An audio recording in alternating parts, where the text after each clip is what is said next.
கூட்டணி எதுவுமே இல்லாம தன்னோட கட்சியையும் மக்களையும் மட்டும் நம்பி நிக்கிறவர் தான் திரு சீமான். ஆனா அவருக்கு ஆதரவு தெரிவிக்கக்கூடிய நீங்களே பல பேர் கட்சியில இருந்து விலகுறீங்க, திரும்பி கட்சியில இணையறீங்க. இன்னும் இதுல இருந்து விலகிய பல பேர் தமிழக வாழ்வுரிமை கட்சியில போய் சேரக்கூடிய காட்சிகளை நம்ம பாக்குறோம். அப்ப நீங்க எப்படி இருந்தா கட்சி எப்படி ஆட்சி எப்படிக்கும் நம்புறது சார்? நாம் தமிழர் கட்சியை ஆதரிப்பதும் அந்த கட்சியை அரியணையில் ஏற வைப்பதற்கு உழைப்பதுமே என் வாழ்நாள் கடமை என்று கூட நான் பதிவு பண்ணியிருக்கேன். மறுக்கல, மறைக்கல. ஆனா புதுக்கோட்டையில தனசேகரன் கட்சி தொடங்கிய கட்டத்திலிருந்து கூட இருக்கிறவர் என்ன அழுத்தம், அது ஏதாவது என்னன்னா, நான் நாம் தமிழர் கட்சி இருந்து நீக்கப்பட்ட காலகட்டத்துக்கு தான் காளியம்மா எங்க திருநெல்வேலியில தான் வந்து இணைந்தாங்க. 2019 நல்ல பேச்சாளர், நல்ல களப்பணியாளர், அதை பிசுறுன்னு இவர் சொல்றாரு.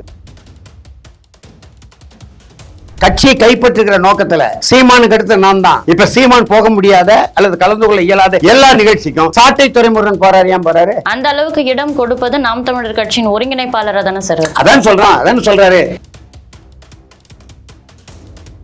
மாணவனை அடிப்பேன் எங்கேயாவது ஒரு மாணவன் எங்கேயாவது நீங்க சொன்ன பிறகு எத்தனை மீனவன் அடிச்சிருக்கான், எத்தனை மீனவன் சிறைப்படுத்திருக்கான், எத்தனை படைகளை முதலமைச்சர் ஆனால் தானே சொல்றாரு, ஆகலையே. கட்சியத்தீவு மீட்கிறதுக்கு சட்டமன்றத்தில் 2 முறை தீர்மானம் போட்டிருக்கோம், 3 முறை போட்டிருக்கோம். இல்ல தாரை வார்த்ததே இவங்க தான். தீர்மானம் போட்டு எப்படி சார் கொண்டு வர முடியும்?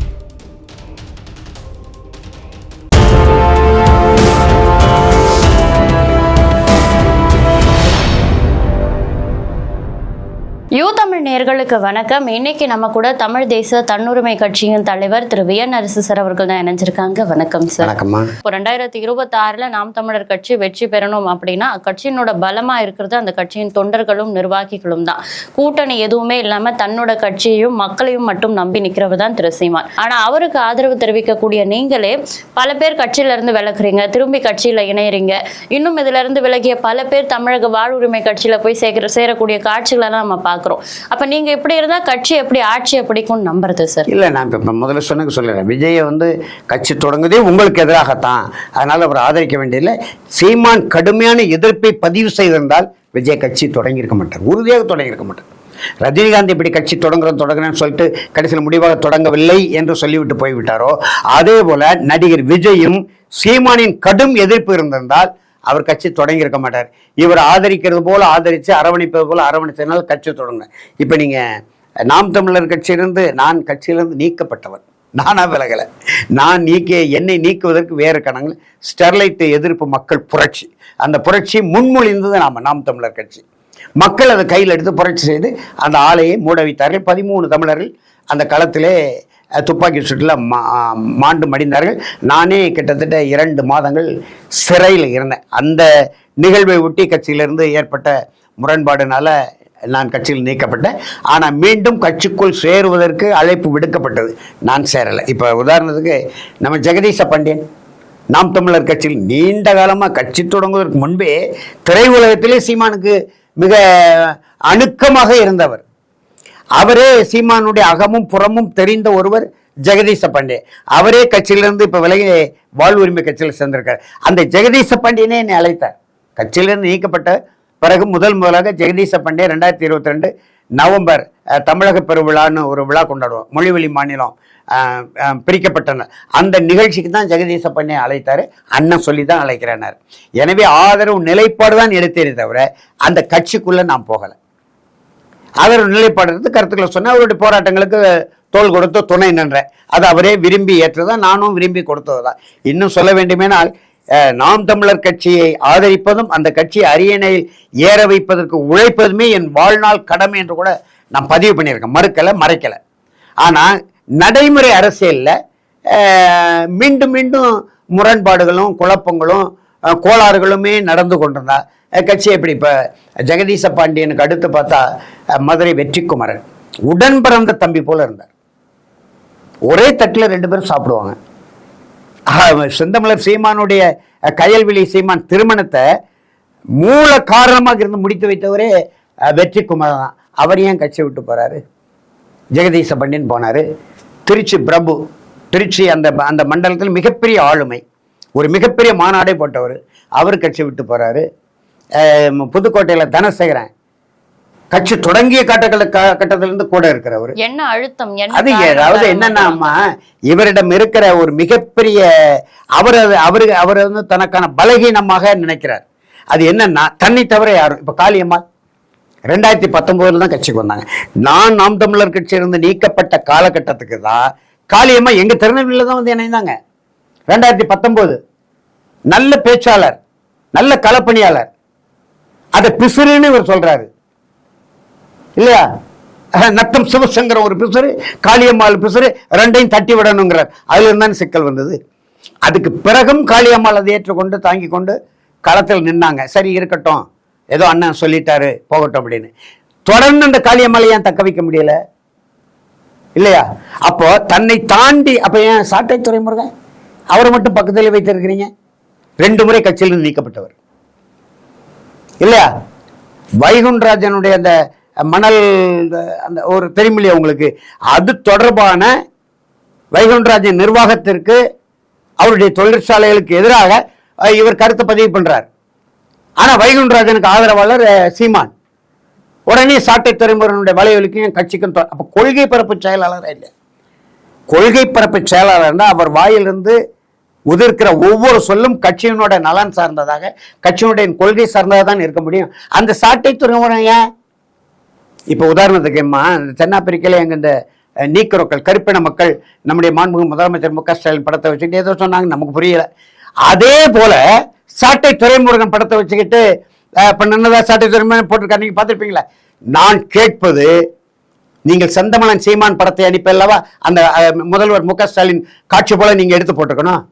அப்ப சீமானின் தாண்டிய நிலை, கட்சியை கைப்பற்றுகிற நோக்கத்துல சீமானுக்கு அடுத்து நான் தான். இப்ப சீமான் போக முடியாத அல்லது கலந்து கொள்ள இயலாத எல்லா நிகழ்ச்சிக்கும் சாட்டை துரைமுருகன் போறாரு. ஏன் போறாரு? அந்த அளவுக்கு இடம் கொடுப்பது நாம் தமிழர் கட்சியின் ஒருங்கிணைப்பாளர் தானே சார். அதான் சொல்றாரு. நடிகை விஜயலட்சுமி விவகாரத்துல வீரலட்சுமி விஜயலட்சுமி 2 பேரும் இணைந்து நேர்காணல் நீங்க பார்த்திருப்பீங்கல்ல. அந்த நெருக்கடியான காலகட்டத்துல சாட்டை துரைமுருகன் செந்தமிழர் சீமானுடைய பெற்ற தாயவே இழிவுபடுத்தி பேசினாங்க. ரொம்ப கேவலமா, தரைமட்டத்துக்கு தரம் தாழ்ந்து பேசுனாங்க. அந்த சொற்களையெல்லாம் நான் சொல்ல முடியாது. நம்முடைய தமிழர் பண்பாடு, கலை, இலக்கிய, நாகரிக வரலாறு நமக்கு அதை சொல்லி தரல. அந்த நடிகை அப்படிதான் பேசுவாங்க. அந்த நடிகையை அக்கா அக்கா என்று தொலைபேசியில் தொடர்பு கொண்டு பேசியது சாட்டை துரைமுருகன் தானே. அப்ப அந்த பேசுவதற்கான அதிகாரத்தை கொடுத்தது சீமான் தானே. ஏன் அவருக்கு தனி? பிறகு இவரே சொல்ற, உன்னை பேச விட்டது தப்பு, உனக்கு உரிமை கொடுத்தது தப்பு. அவங்க 50,000 கொடுத்ததாக சொன்னாங்க. 5 லட்சம் ரூபாய் பணம் கொடுத்திருக்காரு. பணம் கொடுத்த அந்த கட்டத்துல அந்த விஜயலட்சுமியோட கூட்டு சேர்ந்து செய்திகளை ஊடகத்துக்கு கொடுத்தாங்களா, அதுல ஒரு முற்றுப்புள்ளி வைத்தார். மறுபடியும் விஜயலட்சுமி வந்தாங்களா, வரலையா? இன்னும் வரமாட்டாங்க என்பதற்கு என்ன உத்தரவாதம் இருக்கு? அப்ப அந்த சாட்டை துரைமுருகனுக்கு தனியான ஒரு இடம், சீமானுக்கு அடுத்து அவர் தான் என்கின்ற ஒரு என்ன சொல்றது, ஒரு பிம்பம், ஒரு மாய தோற்றத்தை உருவாக்குறாங்க. அவரை எப்படி அனுமதிக்கிறீர்கள்? காளியம்மாளை ஏன் அனுமதிக்கல? காளியம்மா அப்படி முரண்படல. சீமானுக்கு அடுத்து நான் தான் எங்கேயுமே பேசல. மக்களுடைய சிக்கல்களை மக்கள் மொழியில கூடுதலாக பேசுறாங்க. கைத்தட்டல் மக்களுடைய வரவேற்பை பெற்றாங்க.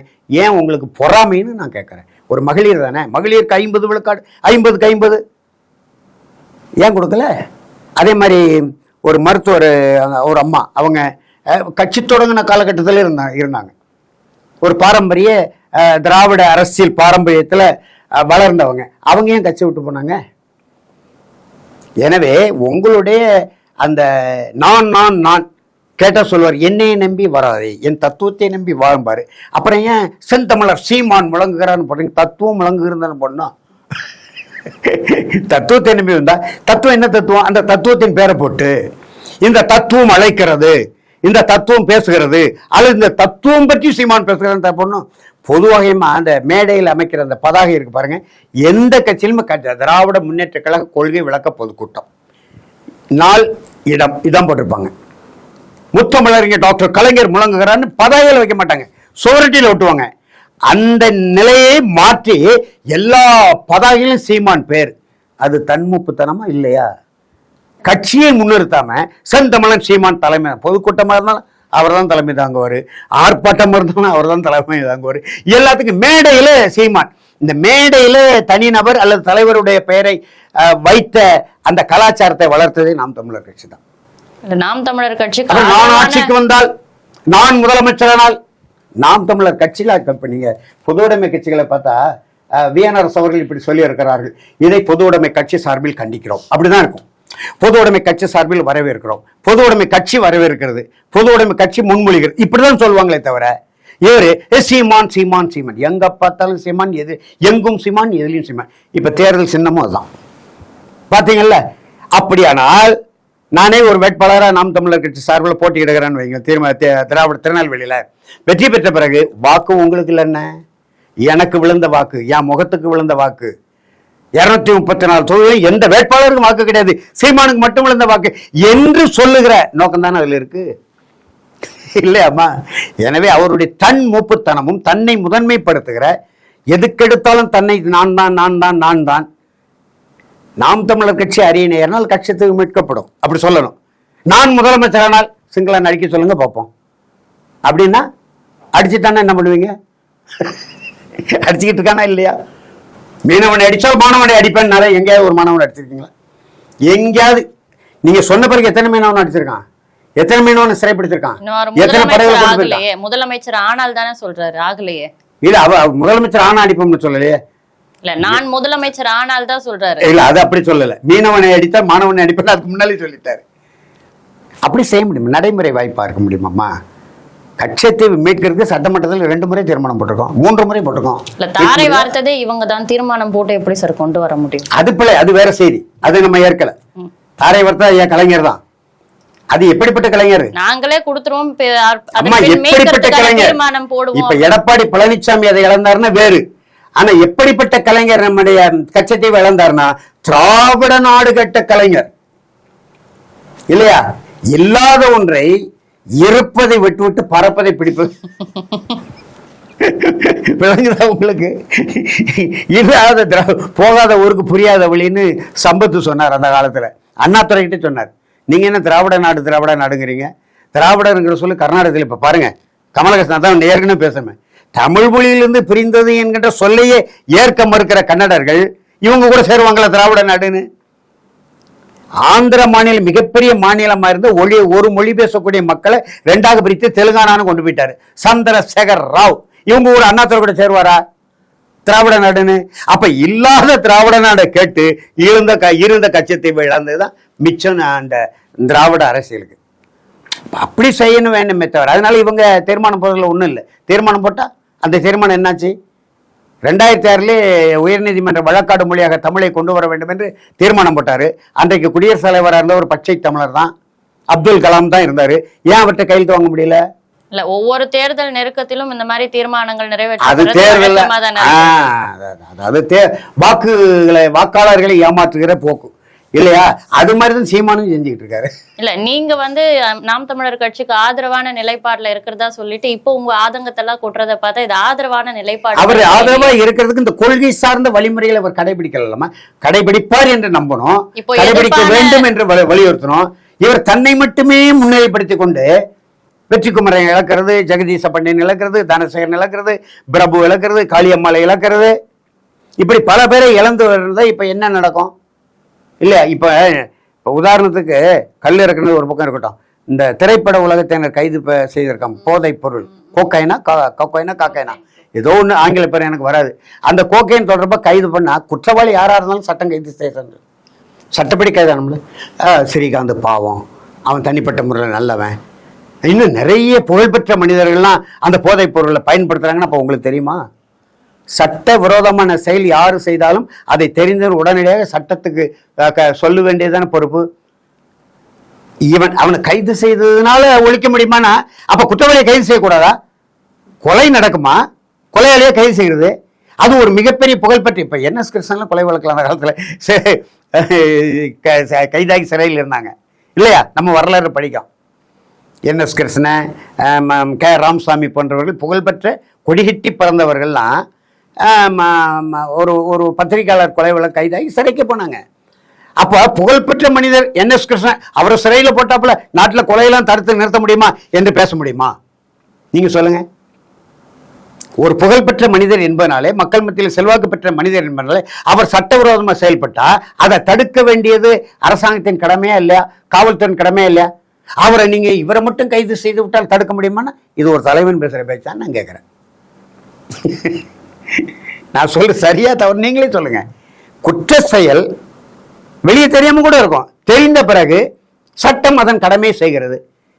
இவர் கைது செய்துவிட்டா எல்லாத்தையும் தடுக்க முடியுமான்னா, ஒரு கொலை நடக்கு, ஒரு தலைவருக்கு அந்த கொலை இப்ப இப்ப இப்ப வந்து அது என்ன எடப்பாடி பழனிசாமி மேலே சொல்றாங்களே, நம்முடைய அம்மையார் ஜெயலலிதாவினுடைய தோட்டம் ஒன்று இருக்கு பாருங்க, அதுல அது என்ன எந்த அளவுக்கு உண்மை நமக்கு தெரியாது. பொதுவாக புகழ்பெற்ற மனிதர் ஒரு குற்ற செயல் செய்து அவர் கைது செய்ய வேண்டியது சட்டத்தின் கடமை தானே. இவரை கைது செய்வதனால நீங்க தடுக்க முடியுமா அப்படின்னா அது வந்து அது ஏற்புடையதல்ல. இது போன்ற கருத்துக்கள் எல்லாம் பேசக்கூடாது அப்படின்னு நல்வழிப்படுத்தக்கூடிய ஆன்றோர் பேரவையை வந்து திரு சீமான் ஆன்றோர் அவையம் பேரவை இல்ல, நானும் இருந்தேன், அதை கலைச்சிருக்காரு, அந்த ஆன்றோர் அவையத்தை கலைச்சிருக்காரு. அதனாலதான் இந்த சிக்கல். அந்த ஆன்றோர் அவையத்தில் நாங்கள் இருந்தோம். கட்சிக்கு வெளியே இருக்கக்கூடிய தமிழ் தேசிய உணர்வாளர்கள் களப்பணியாளர்கள்லாம் இப்ப ஆதித்தமிழர் விடுதலை இயக்க தலைவர் அண்ணன் வினோத் இருந்தார், அவர் கட்சிக்கு வெளியே. பத்மநாபன் என்று இருந்தார், அவர் நம்முடைய ஐயா பல நெடுமாறன் தலைமையில் தமிழர் தேசியத்தில் என்னோட இருந்தவர் தான். எனக்கு பிறகு வந்தவர் எங்களோட இருந்து களப்பணியாற்ற எழுத்துக்கெல்லாம் போயிட்டு வந்தவர் தான். அவருடைய தலைமையில தான் அது இயங்கி கொண்டு வந்துச்சு. அதை கலைத்து விட்டுட்டாரு. கருத்து சொல்வதற்கு அங்கே ஆட்கள் இல்லை. சீமான் எதை சொன்னாலும் கை தட்டுவதற்கு, ஆரவாரம் செய்வதற்கு உரிய ஆட்களை மட்டுமே வைத்துக் கொள்கிறார். அவரிடம் கருத்து சொல்லுவதற்கு, முரண்பாடுகளை வேறுபாடுகளை சுட்டி காட்டுவதற்குரிய ஆட்கள் இன்றைக்கு யாரும் இல்லை. அதனாலதான் அவர் அந்த ஆட்டம் போடுறார். அந்த ஆட்டத்துக்கு நம்ம உடன்பட முடியாது. நாம் தமிழர் கட்சியில இருந்து விலகுறவங்க எல்லாம் இப்போ தமிழக வாழ்வுரிமை கட்சியில சேர்றாங்க. கேட்டா அதுவும் ஒரு தமிழ் தேசிய கட்சி அப்படின்றாங்க. தமிழ் தேசிய கட்சியா இருந்தா இன்னொரு திராவிட கட்சியோட கூட்டணி வைக்க வேண்டிய அவசியம் என்ன? இப்ப நாம் தமிழர் இயக்கத்தின் தலைவர் யார்? நாம் தமிழர் இயக்கத்தை கட்டி அமைத்தது யார்? தமிழர் சீபா ஆதித்தனார். அவர் திராவிட முன்னேற்ற கழகத்திலே சேர்ந்தார. அவரை நீங்க விமர்சனம் பண்றீங்களா? ஆதித்தனார் அன்றைக்கு செய்த மிகப்பெரிய வரலாற்று பிழை. எனவே ஆதித்தனார் படத்தை எங்கேயும் போடாத, ஆதித்தனார் சிலைக்கு சொல்றீங்களா நீங்க? திராவிட சிலம்பு செல்வர் மாப்போசியாவதுமா தமிழரசு கழகம்னு வைத்துக்கொண்டு கூட்டணியில தான் இருந்தார். தமிழரசு கழகத்தை கலைத்து விட்டு திராவிட முன்னேற்ற கழகத்தில் சேரல, அனைத்து இந்திய அண்ணா திராவிட முன்னேற்ற கழகத்தில் சேரல. மக்கள் தலை மாக்கோர ஆட்சியில் மேலவையில தலைவராக இருந்தார். அவர் முதுபெரும் தலைவர்கள் மேலவை தலைவர் கௌரவ பதவி போல மக்கள் தலை மாக்கோரா கொடுத்து வச்சிருந்தார் இருந்தார். ஆனா தமிழர் இருந்த சீபா ஆதித்தனார் நாம் தமிழர் இயக்கத்தை கலைத்து விட்டு திராவிட முன்னேற்ற கழகத்தில் சேர்ந்தாரு. வேல்முருகன் திராவிட முன்னேற்ற கழகத்தில் இருக்காரு. சரி, கூட்டணி வச்சிருக்கிறாரு, அது அவருடைய நிலைப்பாடு. அவர் பாட்டாளி மக்கள் கட்சியிலிருந்து பிரிந்து வந்தவர். வட தமிழ்நாட்டில் அவருக்கென்று ஒரு சில அரசியல் இருக்கு. ஆகையினாலே கூட்டணி முதல்ல நான் கேட்கிறேன், அந்த கூட்டணிக்கு போங்கன்னு சொன்னதே சீமான் தானே. அவர் தான் உங்க கூட கூட்டணிக்கு வந்தாரு, என்கிட்ட தானே பேசினாரு. 2016 நாம் தமிழர் கட்சியோடு கூட்டணி வைப்போம் என்று முதல் என்னிடம்தான் பேசினார் தம்பி வேல்முருகன். நிறைய தொகுதிகளை கேட்கல, வட மாவட்டங்களில் 10 தொகுதிகள் மட்டும் தர சொல்லுங்க அண்ணா. 234 தொகுதியில் 224 தொகுதிகளில் தமிழக வாழ்வுரிமை கட்சி நாம் தமிழர் கட்சி ஆதரிக்கும். 10 தொகுதிகளை எங்களுக்கு தர சொல்லுங்க என்று சொன்னார். நான் ஒரு மாற்று திட்டத்தை வச்சேன். தம்பி வேட்பாளர்கள் முழுவதும் அறிவிக்கப்பட்டு 40வது தொகுதியில பரப்புரை செய்து கொண்டிருக்கிறார் செந்தமிழர் சீமான். இப்பொழுது வாய்ப்பு இல்லை, ஆனால் ஒன்று செய்யலாம். நீங்க போட்டியிடுகிற நெய்வேலி தொகுதியில நாம் தமிழர் கட்சி வேட்பாளரை திரும்ப பெற்றுக்கொண்டு, செந்தமிழர் சீமான் போட்டியிடுகிற கடலூர் தொகுதியில நீங்கள் அவரை ஆதரித்து, முதலில் தமிழ் தேசிய அடிப்படையிலே தமிழ் தேசிய அரசியலை முன்னிறுத்தி நீங்கள் 2 பேரும் சட்டமன்றத்துக்கு போங்க, நான் சீமான்கிட்ட பேசுறேன்னு. சீமான் என்னை வந்து கடிச்சு குதறிட்டாரு. அதுக்கப்புறம் தம்பி நான் பேசல தம்பி, அவர் தான் பேசினாரு. நான் ஒரு மாற்று திட்டத்தை தான் சொன்னேன். உடன்பாடு இருந்தா சொல்லுங்க, முரண்பாடு இருந்தா கடந்து செல்லுங்க. என்ன சரி என்ன போயிருவோம்னா பரவ பார்த்துக்கிட்டோம்னாரு. அப்படி வந்தவரை திமுக அனுப்பியதே செந்தமிழர் சீமான் தானே. அவரே ஒத்துருக்காரு. ஆமா நான் சொன்னேன்னு. ஏன் சொன்னீங்க? எதுக்கு சொன்னீங்க? எடப்பாடி பழனிசாமி தேர்ந்தெடுக்க சொல்ல வேண்டியதானே. நாம் தமிழர் கட்சிக்கு இணையா வளரக்கூடிய ஒரு கட்சியா தமிழக வாழ்வுரிமை கட்சி மாறுகிறதா? அது காலப்போக்கு தான், அது நம்ம பார்க்க முடியும். காலம்தான் அதை தீர்மானிக்கும், நாம சொல்ல முடியாது. ஆனா நாம் தமிழருக்கு தமிழ் தேசிய பாதையில் மிகுந்த எழுச்சியோடு களமாடிய தமிழ் தேசிய போராளிகள் அல்லது களப்பணியாளர்கள் தங்களுக்கான மாற்று கட்சியாக இன்னொரு தமிழ் தேசிய கட்சி தமிழக வாழ்வுரிமை கட்சி. சீமான் அரசியலுக்கு வருவதற்கு முன்பே அவர் அரசியல் இருந்தவர் தம்பி வேல்முருகன். அவரை தமிழ்நாட்டு அரசியல் மட்டுமல்ல ஈழ அரசியல் மிகப்பெரிய பங்களிப்பை நல்கியவர். அதற்கான அடக்குமுறை ஒடுக்குமுறை எல்லாம் சொந்த கட்சிக்குள்ளே நெருக்கடிகளை ஏற்றுக்கொண்டவர். அதே போல தனித்தமிழக தோழர் தமிழரசன் போன்றவர்கள் ஐயா கலியபெருமாள் இப்ப நூற்றாண்டு விழா எடுக்கிறார் பாருங்க. அவர்களோடு நெருக்கமான தொடர்பில் இருந்து அந்த முந்திரிக்காட்டு அரசியல் என்றாலும் அவருக்கு தெரியும், தமிழ் தேசிய அரசியல் என்றாலும் தெரியும், தமிழீழ விடுதலை அரசியல் என்றாலும் எல்லாவற்றையும் தெரிந்தவர் தான். ஒற்றை உறுப்பினர் தான் திமுக. இன்னும் சொல்ல வேண்டுமானால் திமுகவினுடைய உதயசூரியன் சின்னத்திலிருந்து தான் போட்டியிட்டு அவர் சட்டப்பேரவை உறுப்பினராக இருக்காரு. அமைச்சர்களோடு முரண்பட்டு மோதுகிறாரா இல்லையா? விடுதலை சிறுத்தைகளும் இருக்கு, கம்யூனிஸ்ட் கட்சிகளும் இருக்கு.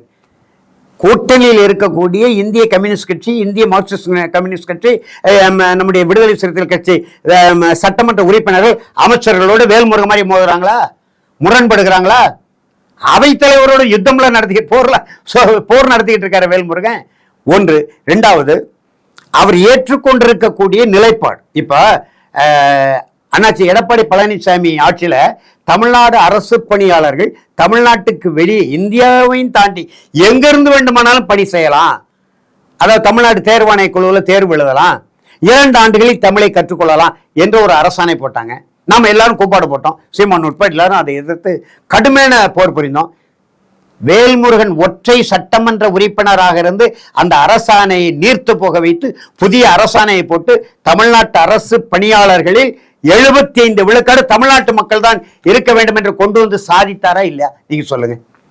திராவிட முன்னேற்ற கழகம் செய்யல, வேல்முருகன் இருந்ததுனாலதான் திராவிட முன்னேற்ற கழக அரசை அதற்கு உடன்பட வைத்து ஒரு தீர்மானத்தை போட்டாங்க. அத மாதிரி எத்தனையோ சொல்லலாம்.